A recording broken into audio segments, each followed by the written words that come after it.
এই সনদ হয়তো আইনি ভিত্তি পাবে, গণভোট হবে, কিন্তু শ্রমিকের যে অবস্থা আছে শ্রমিক কিন্তু সে অবস্থায় থেকে যাবে। আমরা দাবি জানাবো সরকারের প্রতি, আপনারা এদেশের শ্রমিকদেরকে সম্মান করতে শিখুন। এখন থেকে অন্তর্বর্তীকালীন সরকারকে বলবো, আপনাদের সময় তো আড়াই মাস সময় আপনাদের আছে। আমরা শুরু থেকে বিভিন্ন বৈঠকে শুনেছি আপনারা অনেক কিছু করবেন। আমাদেরকে বলা হয়েছে যে আমাদের মাননীয় প্রধান উপদেষ্টা শ্রমিক বাংলার উপদেষ্টা, আমরা বিগত 14 মাসও এই দেশের শ্রমিকের বাক্য উন্নয়নে আমরা কোন কার্যকর সিদ্ধান্ত আমরা দেখতে পাই নাই। আমাদের লেবার ল রিফর্ম কমিটিতে আমরা এখানে অনেকে ছিলাম। সেই গত বছর অক্টোবর থেকে শুরু হয়েছে আইন সংশোধনের প্রক্রিয়াটি। এখনো পর্যন্ত একটা আইন সংশোধন করবে নানা জায়গায় সেই আইনটা ঘোরাফেরা করছে। অক্টোবরের সর্বশেষ হওয়ার কথা ছিল, সে আইনটা পাশ হওয়ার কথা ছিল অধ্যাদেশ আকারে। আমরা দেখলাম এখন পর্যন্ত সে আইন এখন নাকি বিশ্লেষণ হচ্ছে, এবং জানি না সেই বিশ্লেষণ আদৌ শ্রমিকের বাইকে যা কিছু অধিকার আমরা দিয়েছি আদৌ সেগুলো আমরা পাই কিনা, সেজন্য আমরা এখন সন্দিহান অবস্থা আছি।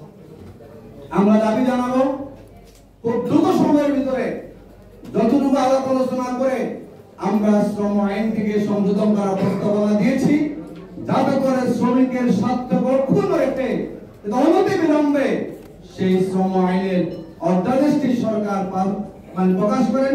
আমরা এখান থেকে সে আহ্বান জানাচ্ছি।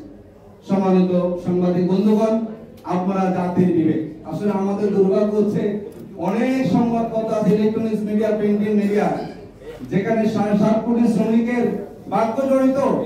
আমরা যখন পত্রিকাগুলো পড়তে থাকি দেখি যে আমাদের প্রিন্টিং মিডিয়াতে খুব বেশি বরাদ্দ নেই শ্রমিকের জন্য।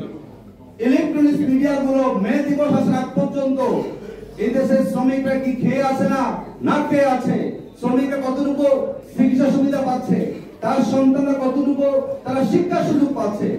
পহেলা আমি আসলে আলহামদুলিল্লাহ সবাই আয়োজন করেন, কিন্তু বাকি যে 366 দিন যে শ্রমিকরা অনাহারে থাকে, বঞ্চিত থাকে, এই কথাগুলো না কোনো লেখক না কোনো সাংবাদিক যেই প্রক্রিয়া উঠে আসার কথা ছিল সেগুলো জাতি জানার কখনো সুযোগ পায় না।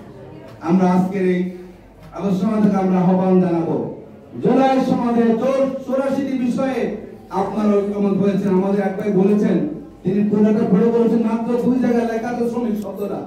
লজ্জা পাও, আপনি এত পৃষ্ঠা লিখেছেন দেশ উন্নয়ন করবেন, আর শ্রমিকের শব্দটা 2 বার লিখেছেন।